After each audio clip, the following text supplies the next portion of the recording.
पर आम आदमी पार्टी के संगठन महामंत्री और डॉक्टर संदीप पाठक हमारे साथ इस वक्त जुड़ गए हैं। डॉक्टर संदीप पाठक, पहली बात आपको मुबारकबाद, नया मुख्यमंत्री मिला है दिल्ली को। सबसे पहला सवाल जो कि दिल्ली के लोग ही जानना चाहते हैं, आतिशी जी ही क्यों?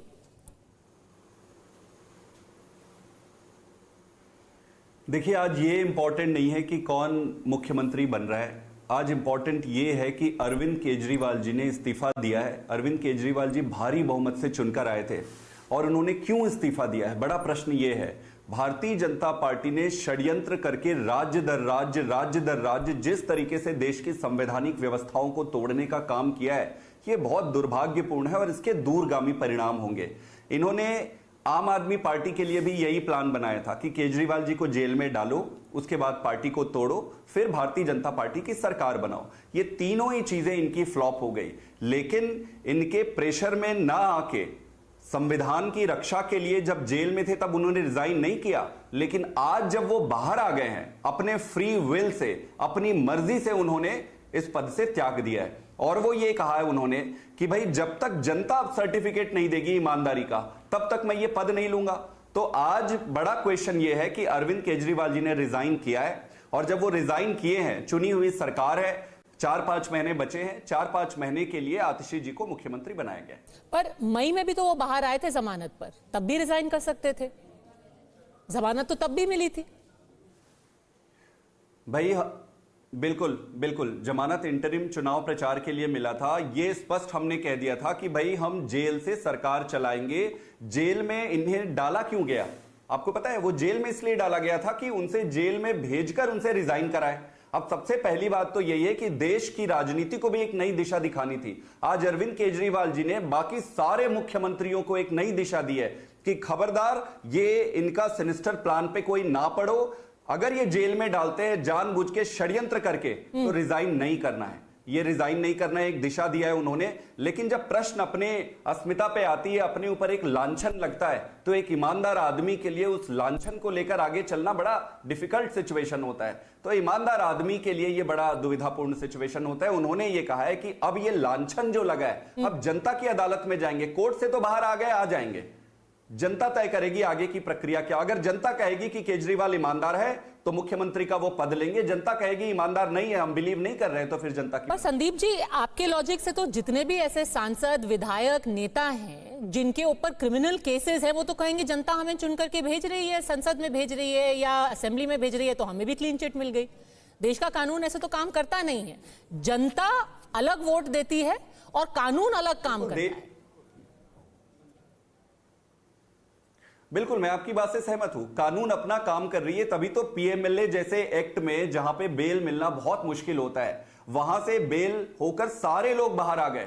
और कोर्ट ने ये बार बार कहा है कि एक चवन्नी का केस नहीं बनता है। सीबीआई कोर्ट ने अभी कहा है कि सीबीआई किस तरीके से फ्रॉडुलेंट तरीके से उनको जेल में रखने का काम किया है। मेरा ये सबमिशन है, कोर्ट तो अपना काम करेगी, कोर्ट से तो बरी हो ही रहे हैं। कोर्ट से भी ज्यादा बड़ी अदालत जनता की अदालत होती है। एक चुना हुआ मुख्यमंत्री, अगर कोई जनता ही चुनती है ना मुख्यमंत्री, तो उनको कोर्ट से तो बरी हो भी जाएंगे, फिर भी जनता की अदालत में जाना पड़ेगा और जनता ही तय करेगी कि असली में क्या है।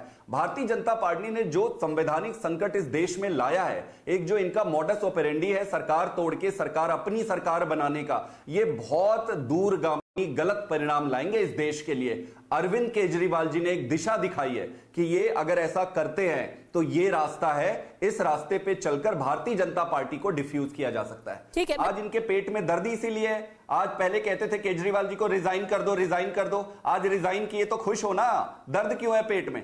ठीक है, मैं 3 सवाल आपसे और पूछूंगी। एक, क्योंकि बार बार मैं देखा है कि आज दिन भर जब हम पूछ रहे हैं कि आतिशी जी के बारे में, कि उनको क्यों चुना गया, उन्हीं का नाम सबसे पहले क्यों था, बार बार कह रहे कि हमें जवाब ये मिल रहा है कि फोकस ये होना चाहिए कि अरविंद जी वापस मुख्यमंत्री बनेंगे। एक इल्जाम लगा है आतिशी जी के ऊपर कि 19 अक्टूबर 2006 को उनके पेरेंट्स ने एक चिट्ठी लिखी थी, उस पर उन्होंने साइन किया था, जहां अफजल गुरु के लिए माफी मांगने के लिए उस वक्त उन्होंने चिट्ठी साइन की थी। क्या आपको लगता है कि इस कंट्रोवर्सी से उनकी इमेज के ऊपर, सरकार की इमेज के ऊपर, पार्टी की इमेज के ऊपर कोई फर्क पड़ेगा? मुझे तो बहुत दया आती है भारतीय जनता पार्टी के ऊपर कि जब बोलने को कुछ बचता नहीं है तो कुछ भी ऊल जलूल चीजें लेकर आएंगे, पूरा डिबेट इस पर रखेंगे। स्वाति मालीवाल जी ने इस डिबेट को लाया है। मैं स्वाति मालीवाल जी से यह कहना चाहता हूं कि अगर आपको इतनी तकलीफ लग रही है आतिशी जी से या आम आदमी पार्टी से, तो आप रिजाइन कर दीजिए ना राज्यसभा के पद से। राज्यसभा सांसद है आप, आम आदमी पार्टी ने बनाया है, उसको परित्याग करके भारतीय जनता पार्टी से सांसद का पद लीजिए और उनके तरफ से बैटिंग करिए। यहां पर आप रह इधर रहे, बैटिंग उधर कर रहे, तो इतना कंफ्यूजन क्यों है? बड़ी सिंपल सी बात है, आतिशी जी इतने दिन से मिनिस्टर थी, इतने दिन से मिनिस्टरशिप में बहुत सारे मिनिस्ट्रीज वो परफॉर्म कर रहे थे, आज तक आपको याद नहीं आया। आज जब वो मुख्यमंत्री बनाए जाते हैं तो ये फालतू की, देखो इस देश का सबसे बड़ा दुर्भाग्य यही है कि हम ज्यादातर टाइम फालतू चीजों पर बहस करके करके करके, और भारतीय जनता पार्टी का एजेंडा यही है कि कंफ्यूज करो, कॉम्प्लिकेट करो और अपनी राजनीति चलाओ। हमारा काम है जनता और इलेक्टोरेट को सच्चाई बताना, स्पष्टता रखना और सही मुद्दे पर राजनीति को लेकर आना। ठीक है, आपने कंफ्यूज और कॉम्प्लिकेट से एक और क याद आया मुझे, कांग्रेस। और क्योंकि आप संगठन महामंत्री भी हैं, आप सारे जो गठबंधन है उनको भी देखते हैं, अरविंद जी का बाहर आना, और मैं अज्यूम कर रही हूं कि अब वो स्टार प्रचारक तो हैं ही हैं, उनका पूरा फोकस रहेगा हरियाणा में, बाकी जो राज्यों में चुनाव हो रहे हैं, कांग्रेस के लिए अच्छी खबर है या बुरी खबर? वो तो कांग्रेस तय करेगी कि उनके लिए अच्छी खबर है या बुरी खबर है। हम एक पॉलिटिकल पार्टी है, हम अपना धर्म तो निभाएंगे। चुनाव लड़ रहे हैं तो चुनाव में जाकर तैयारी कर रहे हैं, काफी अच्छे नतीजे आएंगे इस बार हरियाणा में, बहुत अच्छे कैंडिडेट्स हैं। अरविंद केजरीवाल जी खुद हरियाणा से है, तो मुझे काफी उम्मीद है कि बहुत अच्छे नतीजे आएंगे। अब आपको लग रहा है, अगर आपके कांग्रेस के मित्र आपको देख रहे होंगे, पिछले हफ्ते आपने कहा था जो लोग हमें कम आंक रहे हैं भविष्य में जाकर के बहुत पछताएंगे, कुछ उनको बोलना चाहेंगे अपने कांग्रेस के मित्रों को जिन्होंने हरियाणा में गठबंधन नहीं किया आपसे?